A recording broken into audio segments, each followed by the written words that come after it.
Well, welcome to Speaking of Horses. We're here, Equine Film Festival 2017. Really pleased to be sitting here with the representatives from the film Basque, and it came to us from Poland. In the middle is Hanna Zeglinska-Lezdorska, yes, and she is the filmmaker. So if you would please, Hanna, introduce your other two guests. Yes, let me introduce Polish Consul in New York, Mr. Maciej Golubowski, and Polish Honorary Consul in Colorado, Mr. Tomasz Kotnicki. Well, we're very pleased to have all of you join us here for this film festival, and it's exciting to have this again in Manhattan, and I'm excited to be back. What I'd like to ask you is your inspiration for the film. Tell us where this came from and what drove you to produce this movie. This produces, I think, I don't know, I first time story of the Basque for my friends, yes, and it was a very interesting story for me because it's not too much people in Poland knows this story, yes, and this story is very interesting. It's a very good relationship between Polish and USA, yes, so in my opinion it's a very good story for movie. I agree with you, and I'll ask you, how many people then in Poland did you get involved in doing this? Obviously you have some setting with you. It's not too much people because I think it's maybe 20, maybe 22. Okay, so in the production of the movie, did things change as it progressed? Did you see more, or did you stay pretty much on script as you went through? Good question, right? It just sometimes, you know, visions change as you start to produce the film. Yes, maybe change, but when I prepared my movie, yes, I thinking about it. This is a great story, big story, and I have in my mind I have this story.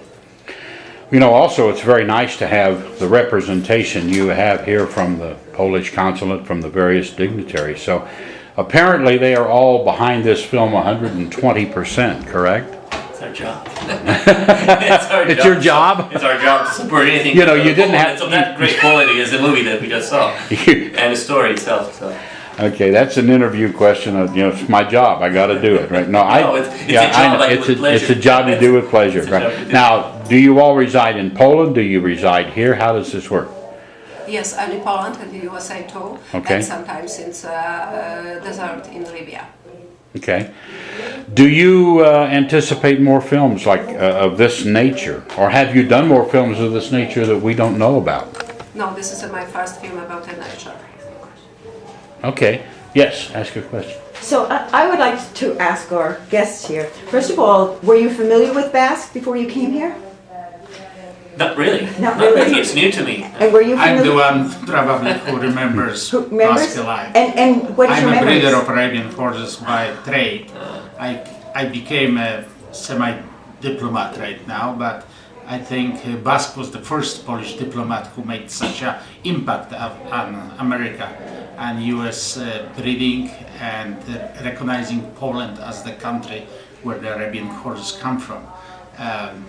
Quite amazing. They didn't come from Arabia to America first, they came first from Poland. Mm-hmm. What did you remember? Do you have any memories of him? Of course. Okay. I was a young man who came from Warsaw, Poland during my studies at the Agricultural University of Warsaw and worked with Basque next to him in Arizona, next to Jolanta Lipovich, who is also one of the stars in this movie. And I remember the horse very well. Terrific. And I want to ask you, I mean, this is new for you. Basque is new for you. So what did you think of the film, and what have you learned? What have you taken away from this film? I mean, what's most important for me to tell everyone is that this is just a perfect example that shows how much of a horse country Poland has always been throughout its history. I mean, Poland is a chivalric country. Throughout its history, we've probably been the lovers of horses for, I don't know, past 600-700 years. We've built the glory of Poland. When Poland was the second largest empire in Europe, it was built on the strength of the Polish cavalry. And that love for horses, produces those type of achievements. And so when you really look at the history of horsemanship and the love of horses, you see the beautiful examples of the Polish Hussars, for example, and the famed Polish cavalry that could defeat armies double the size of the Hussar army. You see beautiful examples of Polish cavalry officers serving in the American army, like General Pulaski was considered the father of American cavalry, who died in Savannah during the Civil War. The horses have been with Poles throughout its history, and this is just one of the beautiful examples of how not only the horses, but how they build a friendship with the United States and Poland. And you know, one of the things that it does show also, with the fact that you are all here with this film from Poland, we have guests from the Netherlands, we have guests from Canada, we have guests from many countries here for this film festival. But you know what unites the world? It's the love of the horse. That takes down all the barriers, and we all become just a group of people who love horses. We all have the same passion, and I think the horse has done much more to unite the world than many other things have ever done. My opinion. The horse also opens doors to hearts of many Americans, to many famous people. I came from a city in Poland, Łódź, which is not very famous. I'm from Łódź myself. That's another thing I learned today. I know that. There's 2 out of 3.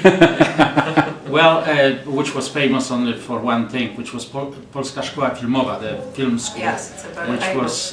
which was established in Łódź after the Second World War, and many famous filmmakers came from that school, but was not very famous for horses at all.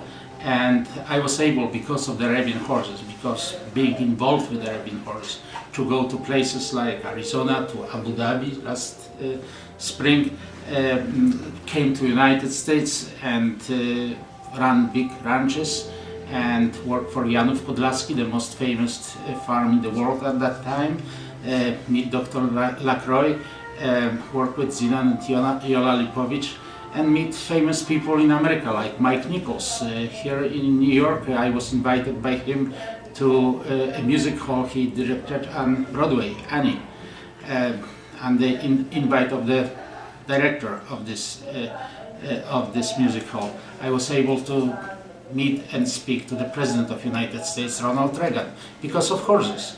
I was able to show horses in Ascot in front of the Queen Elizabeth II of England. Wow. So horses open doors Yes, everywhere. they do. And hearts. And hearts. They do. And Hannah, you've opened the door to us too. We are so delighted that you felt it worthy enough to come and see this film and attend and submit it to our film festival. It's really a thrill for because us. this is a story of the basque. It's a tragic, but It it's is. a fascination, and also has a happy ending. Yes, yes. And the happy ending turns out to be the wonderful films and memories and stories you can tell about what the horses have done. You know, and you talk about meeting famous people. I've been very blessed through my life, because I'm tied to horses, to have interviewed and done and worked with a lot of great people. And I'll tell you, no other way would I have done that without being involved with the horses. I love it. And I thank you immensely for being here.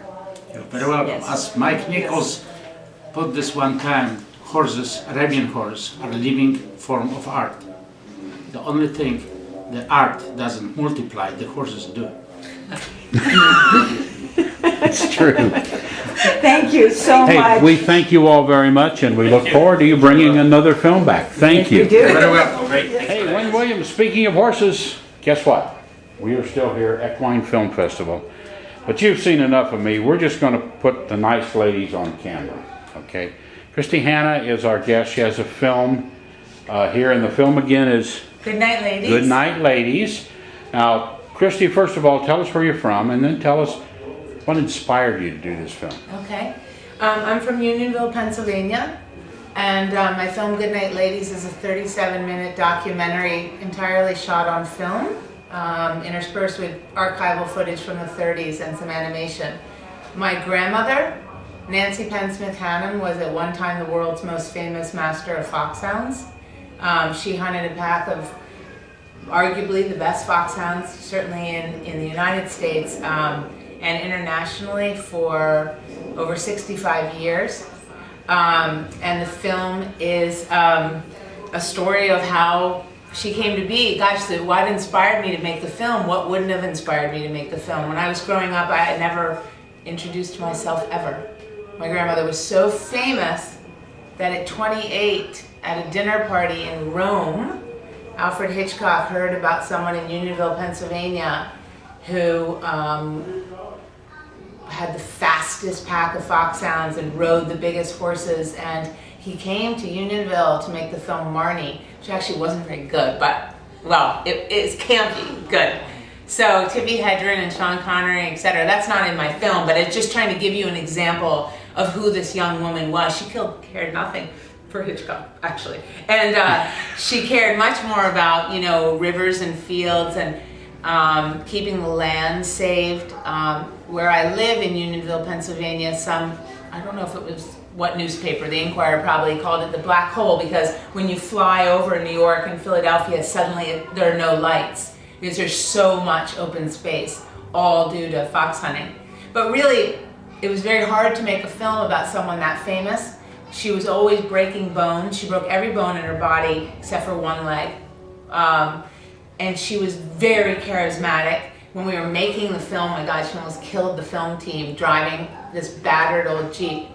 You should definitely see the film. It gives, as much as I could, it gives a taste of what this woman was like. I mean, she's legendary where we live. There's no one that you meet that doesn't have a story about my grandmother. Wow. Yeah, she was very tough. That's an amazing story, and I want to see the film because I love stories like that, because, you know, there's also a story as it goes generation to generation, how it affects the next generation and the next generation. You have obviously embraced it and done a film about it. And that's really neat. So, it's Good Night Ladies, and that refers to what? To the dogs? To the hounds? Great question. I like when people ask me that. So the name means three things. One, yes, the hounds. My grandmother preferred the female hounds to the male hounds. She just thought they were smarter. Okay. Funny. Sorry I asked that question. And the second reason is a more nostalgic one. She was a lady. She was a great lady, and she was at the end of her life when I made the film. And then the third reason is that the film is really a look at class in America. I mean, my grandmother was extremely affluent growing up. Her great-grandfather was E.H. Harriman. And so her family was that, and so there's a debutante song in the film, Good Night Ladies, where you end the film with that. So it's sort of about that. It's like a time gone by, but great question. Yeah. Well, I'm definitely going to see the film. You've intrigued me now with the really story. Good. Because I personally did not know the story of that film, and now I do, you know. And as Paul Harvey used to say, and now you know the rest of the story. And, you know, I'm going to see that. That sounds great. So you are in the Harriman family as well then, correct? Yeah, I don't think of myself like that, but technically I am. That's some pretty good background. Yeah, some genes, right? Yeah. So I'm going to ask this. This is totally off the film question. Then somewhere in there you must have some relation to Benny Goodman. Why was he? He married into the Harriman family, did he not?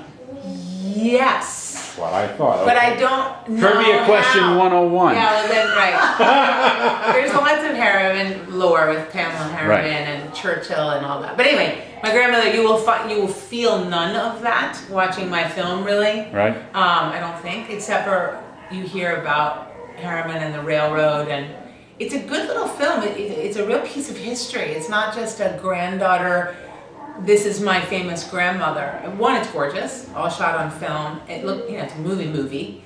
Two, it's short, so when you're finished, you sort of want more. I think it's a good feeling to have.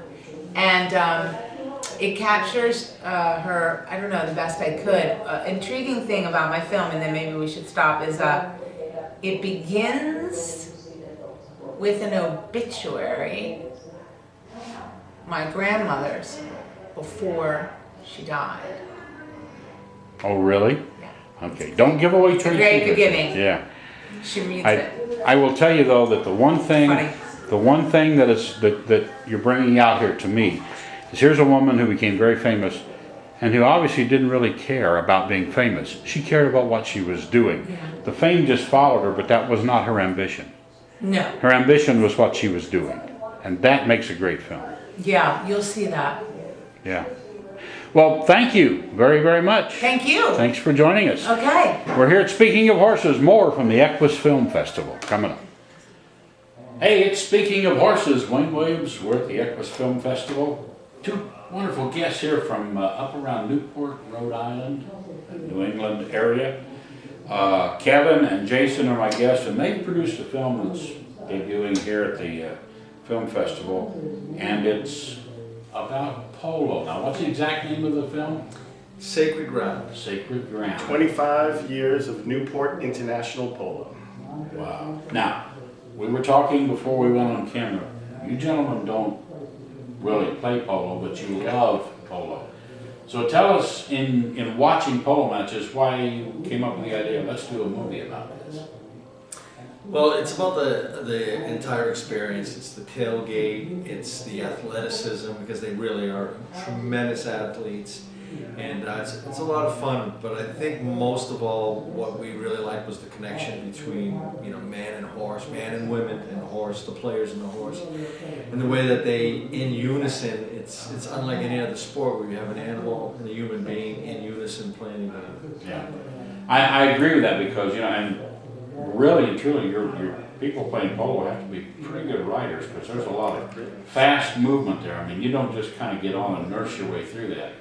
You know, polo is an exciting. I've watched just enough of it to be dangerous, but it's very exciting to watch. And you know, I admire not only the ability of the horses to do what they do, but the ability of the riders, because, man, you know, there's mallets being swung and you know, horses turning left and cutting other horses off, and, you know, of course, obviously there are the penalties, but it's an exciting sport. It is. It's great. And one of the things that I really liked about working with the people who, they love these horses. They love these horses, and they take a long time to develop them. Newport actually, you know, takes a lot of rescue horses, and the horses that love it, they love it. They're part of the game. They're involved in the game. They're not just these, you know, dumb beasts that are being controlled by, you know, mankind. They're into it, and, you know, they would talk passionately about how these horses would know what's happening before the human knew what was going on, and they would, you know, someone mentioned that it was akin to driving a race car, you know, so it's fast and quick. It's really amazing stuff. Your reaction time has to be fast. Yeah.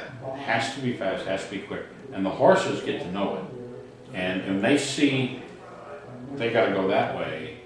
They're going to go that way sometimes if you're not ready or not. Because I used to ride drill team on horses, so you've got lines of 4, lines of 3, whatever. And the horses begin to learn the routine, you know. And if you ever want to get in trouble, move someplace else, where when you come up here, instead of turning left, turn right. And you'll get done, because that horse is going to try to go the way he always goes. They learn the routine so well, and that's what happens with the polo horses. They know what they're doing.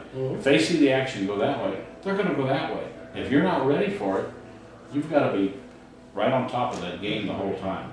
You can't go to sleep up there, or you're going to come off. Yeah, that's for sure. Yeah. There's no sleeping in polo. It's fast. So when you're at a polo match, you know, you've got a nice crowd, and of course one of the time-honored traditions is the stomping of the divots between chuckers. It is chuckers, Yep. this session. 7-minute chuckers, yep. I thought I could get that correct. You know, is to go out and put all the divots back, and everybody, you know, goes out with their champagne. Yeah, that's the glasses. audience, exactly. Yeah. The champagne, the little kids, Yeah. bring the dogs out. Yeah, they have the dogs there in Newport too, which I think is part of the Newport scene. I don't think they allow dogs in other Newport. I've been to other matches, they don't do the dogs. Yeah. That's got to be something that's kind of unique to Yeah, Newport. yeah, for sure. But polo is exciting. Now, what's the name of your film again? Sacred Ground, 25 years of Newport International Polo. I've got to watch it, because I enjoy it. I've never done polo, I've never played polo, but I enjoy it. And I used to, for years, I announced Briarfest at the Kentucky Horse Park. And the Kentucky University of Kentucky there had a polo team, still does. And they would always do a demo during breakfast, and they would invite a university from somewhere else in the country. And they'd fly the team in and loan them the ponies. But it was always exciting, and a time or two, they didn't have their own announcer with them, and I called a couple of polo matches. You got a great voice. Well, you definitely need to watch this because the guy who calls these polo matches is a big character in this. So, Yeah. so while we were running around doing our thing, we also had a camera up there getting the Getting play-by-play that. from William, Okay. a gentleman from England, and he really brings some Oh, he flavor. brings that flair to it. The absolutely. humor. I can get the flair and the voice there, but I had to have a guy sit beside me and tell me when they would call a penalty. I said, now what was the penalty? Because I didn't know all of the rules, okay? So as long as I had a guy nudge me and say that was blocking or that was this, and then I would describe what it was. But I needed a prompter because I was only pretending I knew as much as I knew. But it's fun to watch, and I've been involved in them to that degree, and I really respect what they're doing. I mean, I ride horses, but I don't do that, you know? So, Well, if you come to Newport, you should definitely stop by on a Saturday afternoon because it's every Saturday afternoon all summer long. I'm going to tell you what, if I get to Newport, I am definitely going to do that. I'll tell you what I'd like to do. I do a radio show as well as a TV show, and it airs on 9 stations in New England. I have 2 in New York, actually. I have Glen Falls, New York, and Saratoga Springs. And then I have Connecticut, Mass, and both New Hampshire and Vermont have stations. It's a 15-minute show about horses every weekend on all 9 stations in this network. I would like to maybe do another interview at some time with you gentlemen and air this on my radio show that airs in New England. And we could do something with that. We can do it over the phone, we can do it whatever. But if I get there, I'm definitely going to say, grab my camera, let's go out to one of the polo fields and let's do a little shooting out here and see what's going on. We'll have a good Love time. to do We'll that. have to bring the grill, do a tailgate. Now, because I'm kind of a music fan, if we did this about the same time of the jazz festival, Sure. I would not be upset. I will tell you. Yeah, very But close by. we'll work on that, yeah. All right. Well, Kevin, Jason, thank you guys Thank you very much. And watch the film. The name again is Sacred Ground, Sacred Ground, the 25th anniversary of Newport International Polo. and learn a lot about polo if you don't know it. Thank you for joining us right here at the Equus Film Festival on Speaking of Horses. All right. Hey, we're here at the Equus Film Festival 2017 in New York, and Julianne Neal is my guest. Julianne's heavily involved in the film festival, runs the tour stop in Camden. We do. Camden, South Carolina. You gotta hit that one in February. Great. Now, you're also though here with films, and I know you've been here with Bruce with some stuff, but this is about rescue. Tell us a little bit about what you're doing in your films here, what's here this year. Okay. We're thrilled to be a part of, as you said last year, with Bruce's film The Edge, and from that we started a project called Spotlight Rescue Series.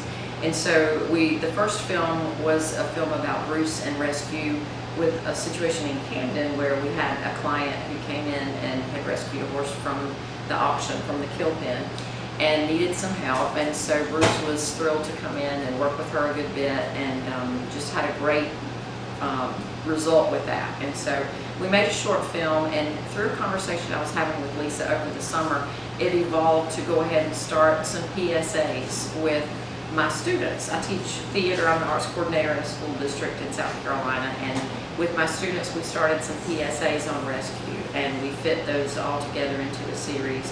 So the Hanging Barn is one of the first ones that we started after the one we did with Bruce. And we've done one on the Havasu pack animals at the Grand Canyon, on Heaven's Gate, which is an equine rescue facility in Camden. The Abaco Island Project horse, which is a project that's near and dear to our hearts because Bruce worked with Nunky, which was the last of that herd. Mimi Raymore has been working with these horses for 20-something years, and as the herd dwindled down through different issues that they were having on the Abaco Islands, they brought Bruce in to work with them a little bit. And as a result of some other things going on, the last horse died. And so there's a cloning program that's going on and some rescue issues with that. So just a series of different films that we put together and the students have been a big part of. And so I'm very proud of that. And also I have a film here that's about Carl McCullough, who's the classical trainer. He was the Spanish riding school headmaster in the late 60s. And so a film about a girl who's going to ride in a clinic with him. And then also a film about Lori Duff, who is a Liberty We've interviewed Lori here. Yes. Right, Yeah. right. You're doing a film about Lori? Well, she actually contacted me. She had a little clip that she wanted to make into a film, and so we did a short. It's 6 minutes long, and she talks a little bit about her training methods and how she got into horses, and her daughter did some of the cinematography, and so just helped her put it together. And we're going to continue that project for next year's festival and do a long one. So she's a phenomenal trainer as well. So. I'm interjecting that when I interviewed Lori yesterday. She was talking about coming to Camden to your tour stop in this coming February. Yes. And we were talking about if she were to bring her horse, we might be able to really put some more stuff together on this. So, wouldn't that be nice? So just stay in touch with Equus Film Festival. You never know what's going to happen. Absolutely. We're inviting everybody this weekend to come Well, on and down. I will say I never had as good a time as I had in Camden, South Carolina. That's I went for the great. film festival, and I went back and we did some stuff That's together. right. And I had a great time there. If you don't know about Camden, it's probably one of the best kept secrets of the horse industry. I agree. You know, the Steeplechase Museum is there. The big steeplechase race in the U.S. is Right. there. Right. The Cup, right? Carolina Cup. Cup. That's right. It's all on this huge farm that used to belong to the pond. True. I mean, there's just horses everywhere. So it's another feather in the cap. South Carolina's got great horse trails, great horsemen and horsewomen that ride trails and do that as recreation. But they've got so much more than that.